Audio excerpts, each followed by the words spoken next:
मित्रों राम राम।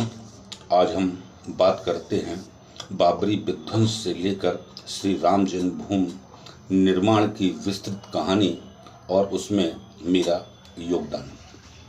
मैं प्रवीण सनाड, पुत्र डॉक्टर दिवाकर सनाड, सुपौत्र पंडित रामचंद्र शर्मा वैद्य, प्रपौत्र पंडित तोताराम सनाड।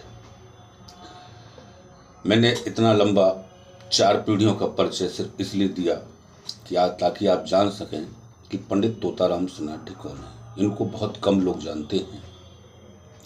अगर आप इनके विषय में जानना चाहते हैं तो आप गूगल पर या ग्रुप पर सर्च कर सकते हैं। पंडित तोताराम सनाड एक गिरमिटिया थे, योद्धा थे। इन्होंने भारतीयों को आज़ाद कराया था फिजी और मॉरिशस से। 21 साल इन्होंने अपने फिजी और मॉरिशस में बिताए थे।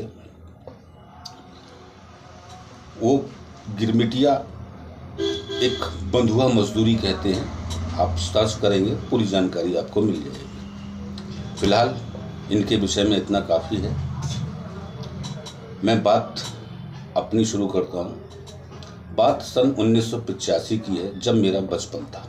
हमारे मित्र विनय प्रकाश श्रीवास्तव, जो कि एक राष्ट्रीय स्वयंसेवक संघ के सदस्य हुआ करते थे, वे प्रतिदिन हमारे पास आते थे और हमसे कहते थे कि चलिए हम आपको इनकी शाखा में लेके चलते हैं। वहाँ हम लोग शाखा में जाते थे। एक भगवा ध्वज होता था, उससे प्रणाम करते थे। फिर कुछ खेल कूद होता था, देश विदेश की कुछ बातें होती थी। हिंदुत्व को लेकर के इसको उजागर करना था। तो अच्छी अच्छी बातें होती थी, अच्छे अच्छे लोगों से मुलाकात होती थी। उस शाखा में कभी 10 लोग, कभी 5 लोग, कभी 15 लोग, 25 लोग, इस तरीके से लोग आते थे, सब अपना अपना समय निकाल करके। और मैं भी वहाँ जाने लगा तो मैं भी एक कट्टर हिंदू विचारधारा का हो गया। सन 1986 की बात है कि मैं अपने पड़ोसी उमेश चंद्र पांडे एडवोकेट ने श्री राम जन्मभूमि मंदिर का ताला खुलवाया। उस समय कांग्रेस की सरकार थी, जिससे पूरे देश में हर्षोल्लास का माहौल छा गया। उसके बाद प्रतिदिन बैठकों का दौर प्रारंभ हुआ और संघ की तमाम बड़े पदाधिकारी हम लोगों के संपर्क में आ गए।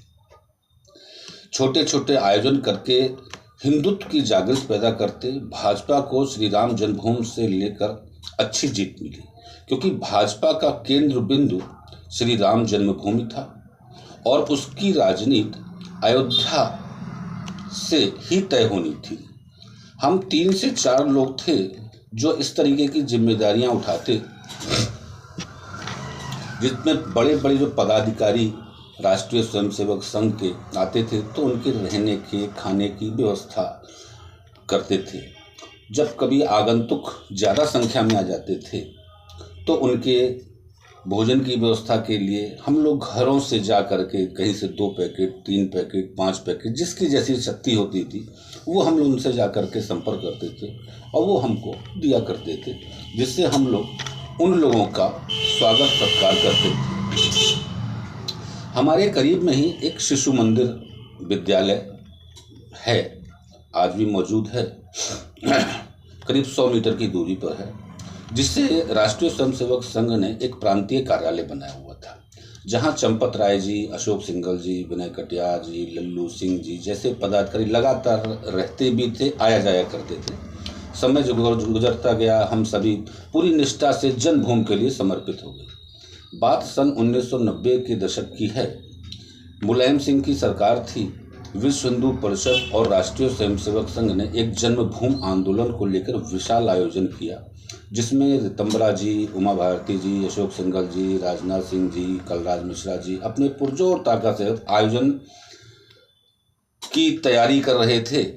और उधर लाल कृष्ण आडवाणी जी, मुरली मनोहर जोशी जी के साथ बिहार में रथ यात्रा निकाल रहे थे। भारत के कोने कोने से कार सेवक एकत्र हो रहे थे, मंच सजा करते थे, भाषणबाजियों का दौर था।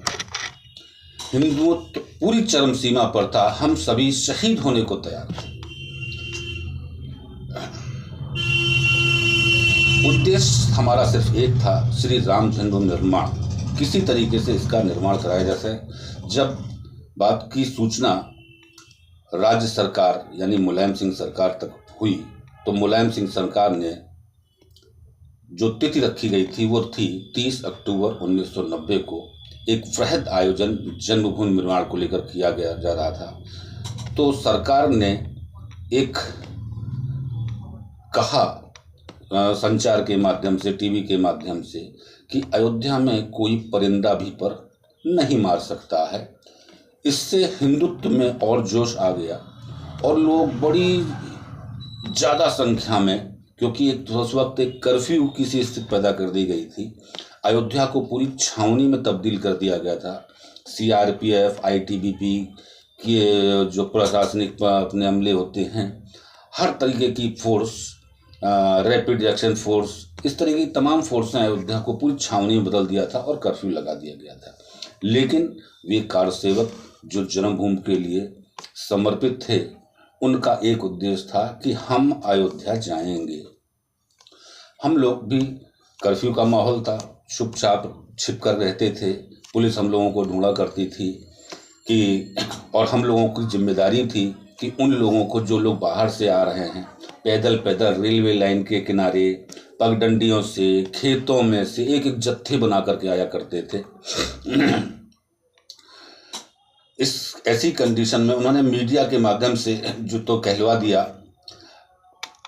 कि परिंदा भी पर नहीं मारेगा। हम लोग इस तरह का स्वागत करने के लिए हमेशा तैयार रहते थे। बेचारे बहुत थके हारे होते थे, भूखे होते थे, प्यास होते थे। हम लोगों ने देखकर खुशी मनाते थे। उनके स्वागत में जलपान, भोजन, विश्राम की व्यवस्था करते।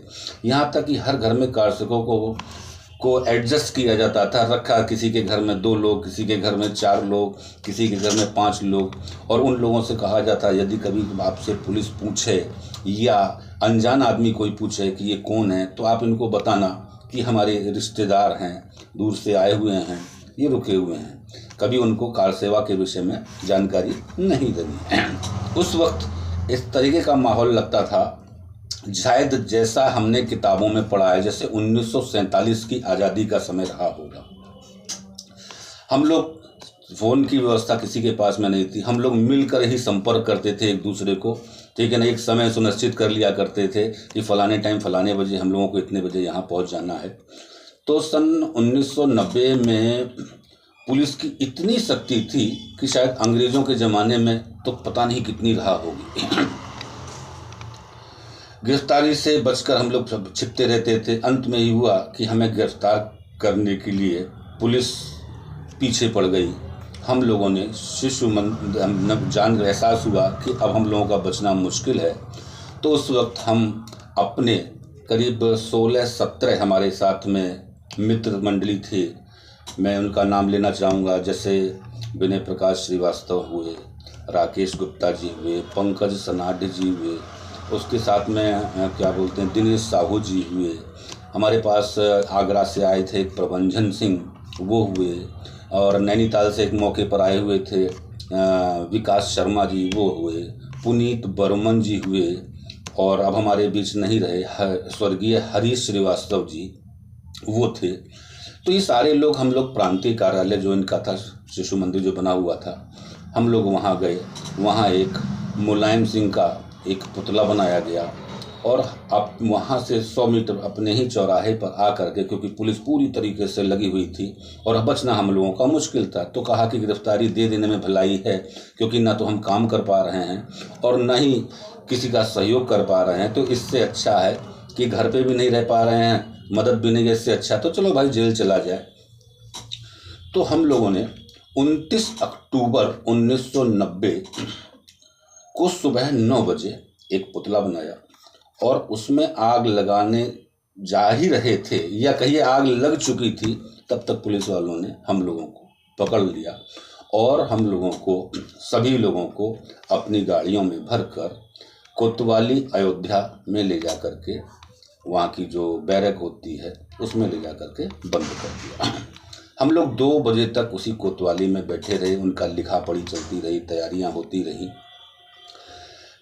हम लोगों को लगभग 2 से ढाई बजे के बाद हम लोगों को एक अस्थायी जेल लगभग 100 किलोमीटर दूर परोइया आश्रम जलालपुर अंबेडकर नगर में ले जा करके बंद कर दिया गया। हम सभी 30/10/1990 अगले दिन की रणनीति को तय करना था कि अब हमको क्या करना है।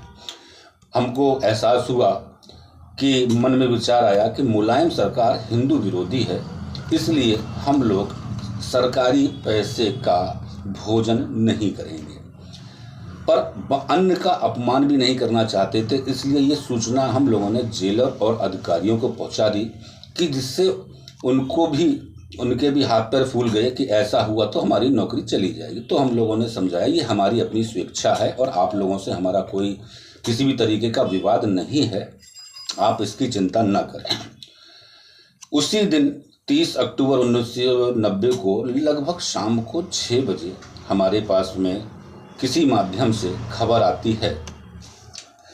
उस वक्त मोबाइल का ज़माना नहीं था, टेलीफोन नहीं था, न्यूज़ थी, तो कुछ लोगों के पास में छोटे वाले ट्रांजिस्टर हुआ करते थे, उससे हम लोगों को खबर मिली कि यहाँ पर जो है किसी ने मतलब वहाँ पर जो है ध्वज पताका उस पर गुंबद पर चढ़ करके लहरा दी है।